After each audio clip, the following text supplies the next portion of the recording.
माफी मांगो।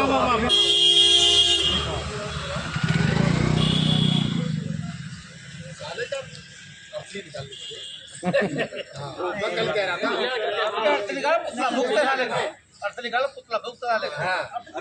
देश के गृह मंत्री अमित शाह ने भी हाल ही में एक बयान दिया था। उनके बयान के बाद देश में चारों तरफ अमित शाह का जो प्रदर्शन चल रहा है, इस समय गाजियाबाद के बसपा कार्यालय पर मौजूद है। आप मेरे पीछे देख सकते हैं, तमाम बहुजन समाज पार्टी के कार्यकर्ता मुझे से बातचीत करने के अमित शाह ने जो बयान दिया है उसको लेकर क्या क्या मांगे हैं। क्या नाम है आपका? मेरा नाम है एडवोकेट अन्ना सिंह बब्लू। आप मुझे एक बात बताइए, अमित शाह ने जो बयान दिया है, चारों तरफ आलोचना तो हो रही है, गृह मंत्री माफी मांगने को तैयार नहीं है। बहन कुमारी मायावती जी के आदेश आज जो ज्ञापन और प्रदर्शन का करने का जो था, आज बहन कुमारी मायावती जी के आदेश से सब लोगों ने कार्यकर्ताओं ने बहुजन समाज पार्टी के कार्यकर्ता यहाँ पे आया और आज उन्होंने विशाल रूप में एक धरना प्रदर्शन दिया। और मैं बताना चाहता हूँ कि जो इनका फैशन था, मोदी मोदी मोदी हाय हाय मोदी मोदी मोदी करते थे ये, तो इन्हें दबाने का काम अगर किसी ने किया तो वो तो बाबा साहब डॉक्टर अम्बेडकर। और बाबा साहब डॉक्टर अम्बेडकर ने उनका ऐसा मोदी को दबा दिया कि उनका अस्तित्व खत्म होता जा रहा है। तो उस अस्तित्व को ऐसा करने की वजह से ये जो बयान दिया है, वो अपमानजनक जो बयान दिया है अमित शाह ने, वो वही है, उसी का बदला लेने के लिए कि ये वो अब हताश हो रहे हैं कि अब हम क्या करें, हमारा फैशन खत्म हो गया। तो वो उन्होंने ये बयान जो दिया है उसी के विरोध में जब तक ये अमित शाह माफी नहीं मांगेगा, हम रोड पर रहेंगे। और रोड पर रहकर बहन कुमारी मायावती जी का आदेश है, बहन कुमारी मायावती जी ने आज जो कहा था कि हम लोग शांतिप्रिय रूप से जाएंगे और ज्ञापन दे के आएंगे, आज तो शांतिप्रिय है। अगर बहन कुमारी मायावती जी का आदेश ये जब तक नहीं मानेंगे, जब तक ये माफ़ी नहीं मांगेंगे, अगर बहन जी आदेश देंगे तो हम रोड पे आएंगे और रोड पे उग्र प्रदर्शन करने का काम करेंगे। नहीं, उन्होंने जो किया वो उनके साथ है, उनको भी ख़त्म करने का काम अगर किसी ने किया तो वो जनता ने किया, उनको भी ख़त्म किया तो वो दलित समाज ने किया। आज दलित समाज को वो दिखाना चाह रहे हैं कि हम बाबा साहब के साथ हैं, लेकिन ऐसा नहीं है। या वोट बैंक की राजनीति है, ये सब वोट बैंक की राजनीति। अब मुझे एक बात बताइए, अगर मैं मोटी मोटी बात करूं, जैसे अभी जब चुनाव का परिणाम आया, लोकसभा चुनाव का परिणाम, तमाम विपक्षी दलों के जितने भी सांसद संविधान लेकर शपथ ले रहे हैं, लेकिन जब बाबा साहब के स्टैचू की बात आई तब राहुल गांधी पहले दिखाई दिए। ये कतरी और करनी दोनों की एक है, दोनों पार्टी एक है। दोनों पार्टी आपने जब बताया कि जब आप भी बता रहे हैं कि उन्होंने बाबा साहब का भारत रत्न देने तक का नहीं सोचा, वो ऐसा काम क्यों करेंगे? उन्हें पता है। अभी बहन जी ने ट्वीट भी किया था, मैं वो लाइन बोल रहा हूँ, सांप नाप करके कुछ अभी हाल ही में जो कहा था, एक सांप नाप है, एक नाप नाप। तो दोनों पार्टी एक ही, दोनों पार्टी का पहलू एक ही है।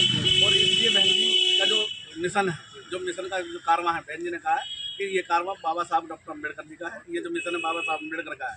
और बहुजन समाज पार्टी अगर स्थापित है, बहुजन पार्टी जो काम कर रही है तो वो इसी मिशन पर काम कर रही है, बाबा साहब के मिशन पे काम कर रही है। ठीक है, आपका क्या नाम है? हेमचंद राव। राव साहब, मुझे आप एक बात बताइए, गृह मंत्री हैं, बयान तो जैसे उन्होंने कहा कि का मोदी वाला जो फैशन है ये खत्म होता जा रहा है, उससे खौफ हो गया इनके अंदर, सच्चाई है? आखिर वो तो खौफ खत्म हो गया है, लेकिन भारत के रक्षक वो क्या मैं गृह मंत्री हैं, उनको अपनी गरिमा को रखते हुए उन्होंने जो बाबा साहब के बारे में जो शब्द का प्रयोग किया उसे निंदा करते हैं। लेकिन ये पता नहीं जो बाबा साहब का भारतीय संविधान है, जिस पर भारत चल रहा है, उसी के भारतीय संविधान पर ही बाबा साहब को जो अपमानित किया गया शब्दों में, तो यहाँ नहीं पूरा देश क्या मैं विरोध कर रहा है गृह मंत्री का। गृह मंत्री ने जो कहा है वो अपने गरिमा के खिलाफ कहा है। जो बहुजन समाज पार्टी पूरे उत्तर प्रदेश में, पूरे भारत में धरना प्रदर्शन कर रही है, और इसका जवाब 2000 उत्तर प्रदेश में तो 2027 में दिया जाएगा। 2027 में बहन की उत्तर प्रदेश की और जो दूसरे दल जैसे समाजवादी कांग्रेस हुई, जब भारतीय संविधान बचाओ भारतीय संविधान बचाओ, भारतीय संविधान के चक्कर में वोट तो ले गई, लेकिन बाबा साहब के लिए आंदोलन दिखावे के लिए कर रही है, वैसे नहीं कर रही है। अगर दिखावे के लिए कर रही है ये लोग, अगर ऐसे ही चाहते तो भारतीय संविधान बचाओ भारतीय संविधान बचाओ जो नई पार्लियामेंट बनी है उसमें बाबा साहब की स्टेचू क्यों नहीं लगवाई? पूर्व जगह पर क्यों नहीं लगवाई?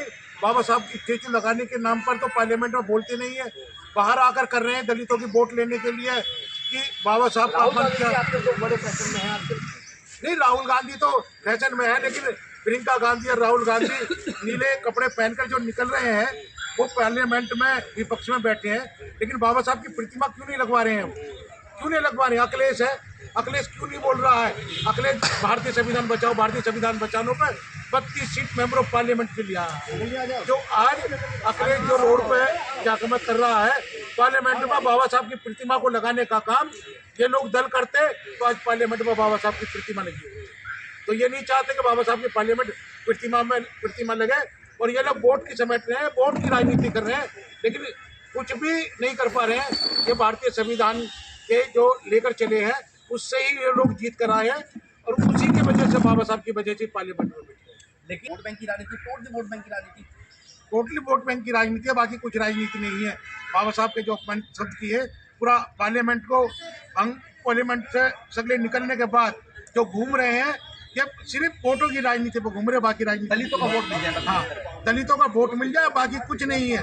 अगर दलितों की वोट के क्या में वो वोट है, वो बहुजन समाज पार्टी के लिए वोट है, बाकी किसी के लिए नहीं। लेकिन भारतीय संविधान को बचाने के चक्कर में दलितों की वोट लेकर और दलितों का क्या में अपमान कर रहे हैं। बाबा साहब की प्रतिमा नहीं लगा रहे हैं। बाबा साहब की प्रतिमा अगर पार्लियामेंट में लगेगी तो हम जानेंगे कि ये बहुजन समाज पार्टी के क्या कि मैं बाबा साहब के हितैषी है। मैं तमाम लोगों से बातचीत कर रहा हूँ, मैं सिर्फ विपक्ष का मुद्दा बताऊँ, विपक्ष इस मुद्दे को बढ़िया तरीके से घुमा रहा है। और क्या राजनीति है या स्नेह भी मान सकता हूँ एक तरीके से बाबा साहब के लिए। जो अन्य दल बहुजन समाज पार्टी को छोड़कर जो अन्य दल हैं, उनका बाबा साहब के प्रति कोई सम्मान नहीं है। वो अपनी वोट के लिए, वोट लेने के लिए, बाबा साहब के लिए वो अपना यदि कांग्रेस को बाबा साहब से प्यार होता तो जब कांग्रेस की सरकार लंबे समय तक रही तो कांग्रेस ने परम पूज्य को बाबा साहब को भारत रत्न क्यों नहीं दिया। आज इनको ऐसी क्या जरूरत होगी राहुल गांधी जी को कि वो अपनी आइडियोलॉजी छोड़ गए, इनके घरों में 3 प्रधानमंत्री रहे हों, वो आज उनका गुणगान नहीं कर रहे, और वो हाथ में हमारा संविधान लेकर चल रहे हैं। और संविधान तो उन्होंने हाथ में ले लिया, लेकिन उन्हें यही नहीं पता कि संविधान में हिंदुस्तान लिखा नहीं लिखा, संविधान में भारत और इंडिया लिखा हुआ है। हिंदुस्तान तो कोई शब्द है ही नहीं, वो बात करते हैं। कांचीराम साहब ने कहा था एक जो नागनाथ, आज वोट लेने के लिए दावा कर रहे हैं। यदि अखिलेश जी को बाबा साहब से प्यार होता तो माननीय बहन कुमारी मायावती के द्वारा अपने शासन में जो बहुजन महापुरुषों को सम्मान दिया गया, इनके नाम से जिले बनाए गए, तो जिलों का नाम मिटाने का काम नहीं करते, जिलों में आगे बढ़ाने का काम करते। आज बहुजन समाज पार्टी का एक वर्कर, बहुजन समाज के लोग ये जान चुके हैं कि ये वोट लेने के लिए बाबा साहब वो ना ही तो बाबा साहब को मानते हैं, ना ही वो जानते हैं। यदि वो बाबा साहब को मानते तो इस तरह की टिप्पणी ना। क्या बहुजन समाज इस समय जागरूक है? बहुजन समाज पूरी तरह से जागरूक है, और बहुजन समाज ने 4 बार देश के सबसे बड़े सूबे उत्तर प्रदेश में बहन कुमारी मायावती के हाथ में शासन सौंपी है। ये इन्होंने जो प्रोपोगंडा चला के, झूठ बोल के, बहुत ही चालाकी से ईवीएम के द्वारा जो है हमारे वोट को लूटने का काम कर रहे हैं। परम आदरणीय बहन कुमारी मायावती जी लंबे समय से इस चीज़ की मांग कर रहे हैं कि इस देश में जो चुनाव हो वो बैलेट पेपर के द्वारा हो, इस मशीन के द्वारा ना हो। जब हमारी सरकार गई तो इनको ये लगा कि इनकी सरकार चली गई है, ये इसलिए इसका जो है विरोध कर रही है इनका। लेकिन आज जब कांग्रेस की सरकार महाराष्ट्र में नहीं बनती है और हरियाणा में नहीं बनती है तो उनको याद आती है कि परम आदरणीय बहन कुमारी मायावती जी इकलौती इस भारत में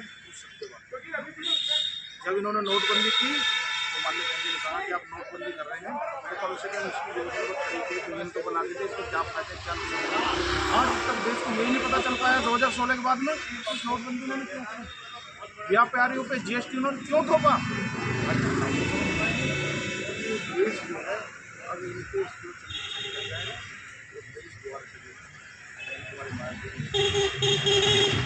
आपका मोदी का जो फैशन था वो कम होता जा रहा है, खतरे में आ गई है बिल्कुल। इसमें कोई सच्चाई है, इसमें कोई बुराई नहीं है। जो मैंने कहा ये जो हमारे भारतीय जो अमित शाह जो गृह मंत्री हैं, जो कहा उन्होंने लोकसभा के अंदर पूरी प्राणी से कहा, अपनी प्राणी से कहा। और मैं मानता हूँ मेरा अपना वो है कि जो बाबा साहब के प्रति उनका जो सम्मान था उन लोगों ने नहीं दे पाए अब तक, और जो अपमान किया है पार्लियामेंट में लोगों ने, उसका जवाब बहुजन समाज पार्टी के लोग और अन्य लोग और समाज के लोग, दलित समाज के लोग, दलित लोग समाज, वो आने वाले चुनाव में इनको अवश्य बता देंगे और अवश्य बता देंगे। अम्बेडकरवादी लोगों से, ये जो बीजेपी के लोग हैं, इतना डरते क्यों? लेकिन सब डर क्यों नहीं है, हमारे भाषण बहुत बड़ा है, पूरे भारत में हम लोग बहुसंख्यक है, डरेंगे लोग, डरेंगे नहीं, डर रहे कि आने वाली सरकार उनकी जा रही है। माफी मांगेंगे इस बार ये चुनाव में परिणाम देखने को मिल जाएगा इनको? परिणाम मिलेगा इनको, माफी ना मांगे कोई परेशानी नहीं है, हम लोग दिखा देंगे आने वाले टाइम में। ठीक है, आपका क्या